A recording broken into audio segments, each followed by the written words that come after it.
আসসালামু আলাইকুম রহমতুল্লাহি ওয়া বারাকাতুহু। আলহামদুলিল্লাহ ওয়া আসসালাতু ওয়াসসালামু আলা মান লা নাবিয়্যা বাদা। আউযু বিল্লাহি মিনাশ শাইতানির রাজিম। বিসমিল্লাহির রহমানির রহিম। আলিফ লাম মিম। যালিকাল কিতাবু লা রাইবা ফীহি হুদাল লিল মুত্তাকিন আল্লাযীনা ইউমিনুনা বিল গায়বি ওয়া yuqimুনাস সালাতা ওয়া মিম্মা রাযাকনাহুম ইউনফিকুন।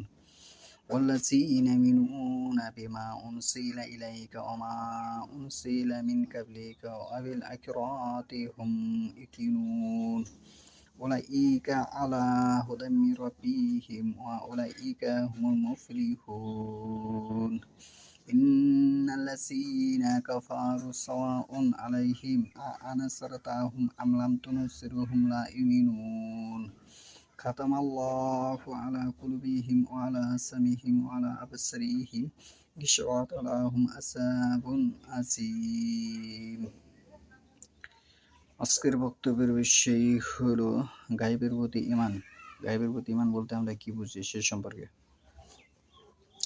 এখানে সূরা বাকারা থেকে কিছু আয়াত তেলাওয়াত করা হলো, তারই অর্থ উপস্থাপন করব। আলিফ লাম মিম যালিকাল কিতাবু লা রাইবা ফীহি হুদাল লিল মুত্তাকিন।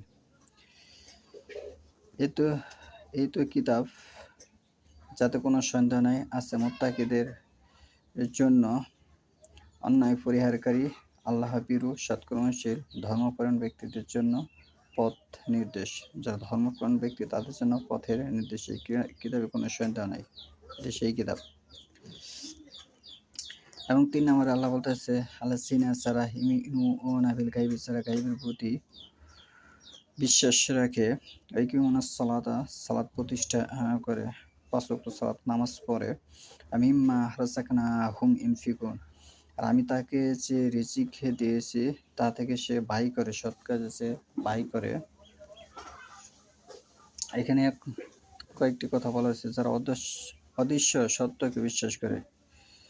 আল্লাযীনা ইউমিনুনা বিল গায়বি, ইউমিনুনা বিশ্বাস করে, আল্লাযীনা যারা, বিল গায়বি অদৃশ্য সত্যকে বিশ্বাস করে, ইয়াকিমুনাস সালাতা, সালাত প্রতিষ্ঠা করে, মিম্মা রাযাকনাহুম ইউনফিকুন, রাযাকনাহুম আমরা যা রিজিক দিয়েছি, ইউনফিকুন তা ব্যয় করে, মিম্মা সে থেকে হতে, রাযাকনাহুম তাদেরকে যে রিজিক দেওয়া হয়েছে, ইউনফিকুন যারা আল্লাহর পথে সৎ কাজে ব্যয় করে।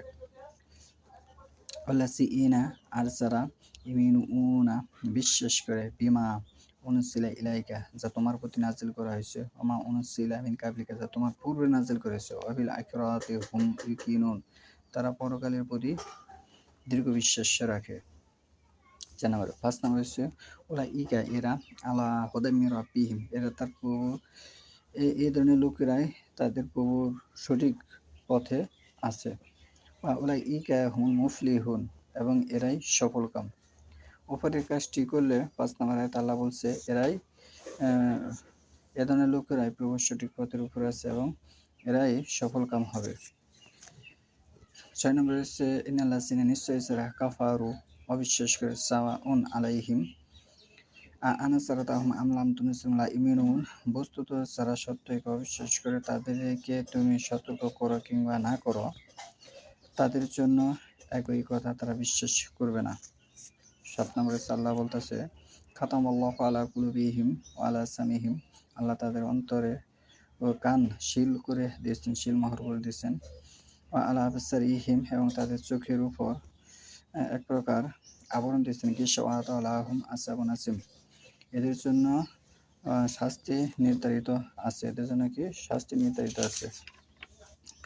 ৮ নম্বরে আল্লাহ বলতেছে ওয়ামিনান নাসি মা ইয়াকুলু আমান্না বিল্লাহি ওয়া বিল ইয়াউমিল আখির ওয়া মা হুম বিমুমিনিন আবার কিছু মানুষ আছে যারা বলে আমরা আল্লাহ ও পরকালে বিশ্বাস করেছি, কিন্তু আসলে তারা বিশ্বাস করার লোক নয়।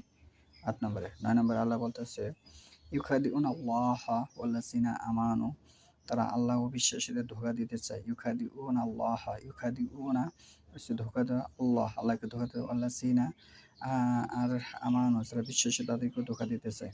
ওয়া ইয়াখদাউনা ইল্লা আনফুসাহুম ওয়া মা ইয়াশউরুন তবে কার্যত তারা নিজেদেরকেই ধোঁকা দেয়, যা তারা বুঝতে পারে না। ৯ নম্বর আয়াতে ১০ নম্বর আয়াতে আল্লাহ বলতেছে, ফি কুলুবিহিম মারাজুন, তাদের অন্তরে একটি রোগ আছে। ফাসাদাহুমুল্লাহু, আল্লাহ তাদের সেই রোগ বাড়িয়ে দিয়েছেন। উম ওয়ালাহুম আযাবুন আলীমুম বিমা কানু ইয়াকযিবুন, আর মিথ্যা বলার কারণে তাদের জন্য কষ্টদায়ক শাস্তি নির্দিষ্ট আছে। যারা মিথ্যা বলে বিভিন্ন খাতিরে, তাদের জন্য নির্ধারিত শাস্তি আছে, কষ্টদায়ক। এখন আমরা আল্লাহ বলতেছে, ওয়া ইযা কিলা লাহুম লা তুফসিদু ফিল আরজি, যখন তাদেরকে বলা হয় তোমরা পৃথিবীতে বিবাদ সৃষ্টি করো না, ক্বালু ইন্নামা নাহনু মুসলিহুন, তখন তারা বলে, আমরা তো কেবল শান্তি প্রতিষ্ঠা করতে চাই। আমরা তো কেবল কি শান্তি প্রতিষ্ঠা করতে চাই। ১২ নম্বরে আল্লাহ বলতেছে, আলা ইন্নাহুম হুমুল মুফসিদুন ওয়ালাকিন লা ইয়াশউরুন, জেনে রেখো তারা বিবাদ সৃষ্টিকারী, তবে তারা তা উপলব্ধি করে না। ১২ নম্বর আয়াতে আল্লাহ বলতেছে, জেনে রেখো তারা বিবাদ সৃষ্টিকারী, তবে তারা তা উপলব্ধি করে না। যারা বিবাদ সৃষ্টিকারী তারা তা উপলব্ধি করে না। ১৩ নম্বরে আল্লাহ বলতেছে, ওয়াইজা কিল আলাহুম আমিনু কামা আমানান নাসু, আর যখন তাদেরকে বলা হয় অন্য লোকেরা যেমন ঈমান এনেছে, এখানে সাহাবীদের কথা বলা হচ্ছে, সাহাবীরা যেভাবে ঈমান এনেছে তোমরা সেভাবে ঈমান আনো। তখন তারা বলে, কালু আনুমিনু কামা আমানাস সুফাহাউ, তখন তারা বলে, আমরা কি বোকাদের মতো ঈমান আনতে পারি? যারা ঈমানদার মূলত তারা বোকা থাকবে, তাদেরকে মানুষ উপহাস করবে, তাদেরকে মানুষ ঠকাবে, তাদেরকে মানুষ নির্যাতন করবে। এটি হচ্ছে ঈমানদারদের পরিচয়। এখানে আল্লাহ তুলেছে কালু আনুমিনু, যারা বিশ্বাস করে, কামা আমানাস সুফাহাউ, তারা বলতেছে, আমরা কি বোকাদের মতো ঈমান আনতে পারি? বোকারা, তার মানে তারা বোকা ছিল। পিছনে সাহাবী যারা ঈমান এনেছিল তাদেরকে কাফেররা বেদিনরা বোকা বলতো।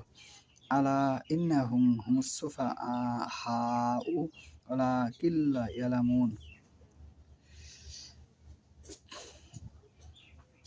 জেনে রাখো আসলে তারাই বোকা, তবে তারা তা জানে না। এখানে স্পষ্ট হয়ে গেছে যে ঈমানদারদের বৈশিষ্ট্য এখানে ফুটে উঠেছে। এবং এখানে আরেকটি কথা না বললেই নয়, ওরা তো সেই সব লোক যারা বলেছে আল্লাহ আমাদের থেকে প্রতিজ্ঞা নিয়েছেন যাতে আমরা কোনো রাসূলের প্রতি ঈমান না আনি। নাউযুবিল্লাহি মিনাশ যালিক। সূরা আলে ইমরান ১৮৩ নম্বর আয়াত। যতক্ষণ না তিনি আমাদের কাছে এমন কুরবানি উপস্থিত করেন যাকে আগুন গ্রাস করে নেয়, ওদেরকে বলো, তোমাদের কাছে তো আমার পূর্বেও অনেক রাসূল স্পষ্ট নির্দেশন নিয়ে এসেছেন, তোমরা যে নির্দেশনটির কথা বললে তাও। অতএব তোমরা যদি সত্যবাদী হও তাহলে তাদেরকে হত্যা করেছিলে কেন? কাফেররা বেদিনরা রাসূলদেরকে হত্যা করেছিল সাল্লাল্লাহু আলাইহি ওয়াসাল্লাম, জঘন্য কোনো অপরাধ তারা করেছিল যা একেবারেই শোভনীয় নয়। এখানে আলে ইমরানের ১৬৮ নম্বর আয়াতে আরো বলতেছে, কাফেরদের কথা এখানে আল্লাহ উল্লেখ করতেছেন, এরা সেই সব লোক যারা ঘরে বসে থেকে তাদের নিহত ভাইদের সম্পর্কে বলেছিল, ওরা আমাদের কথা শুনলে নিহত হতো না। তাদেরকে বলো, যদি তোমাদের কথা সত্য হয় তাহলে পারলে তোমরা নিজেদের মৃত্যু ঠেকিয়ে রাখো। সূরা আলে ইমরান ১৬৮ নম্বর আয়াত। আল্লাহ চ্যালেঞ্জ করেছে, যদি তোমরা সত্যবাদী হও তাহলে মৃত্যু ঠেকিয়ে রাখো। ১৬৯ নম্বর আয়াত সূরা আলে ইমরানের, যারা আল্লাহর পথে নিহত হয়েছে তাদেরকে কখনো মৃত্যু মনে করো না, বস্তুত তারা তাদের প্রভুর কাছে জীবিকাপ্রাপ্ত। এখানে জীবিত বলা হয়েছে বারজাখ জীবনে, যারা দুনিয়াবী জীবনে যা সৎ কাজ করে দেবে তারা পরকালে সুখে শান্তিতে থাকবে, জান্নাতে থাকবে। এটা এখানে আল কোরআনে আল্লাহ স্পষ্ট করে বুঝিয়ে দিয়েছেন। জান্নাতে থাকবে, তার কোনো মরা মানুষ তার জান্নাতে থাকতে পারে না, জীবিত মানুষ জান্নাতে থাকবে। আর যারা কাফের তারা জাহান্নামে যন্ত্রণা ভোগ করবে। সুবহানাকা আল্লাহুম্মা ওয়া বিহামদিকা আশহাদু আল্লা ইলাহা ইল্লা আনতা আস্তাগফিরুকা ওয়া আতুবু ইলাইক।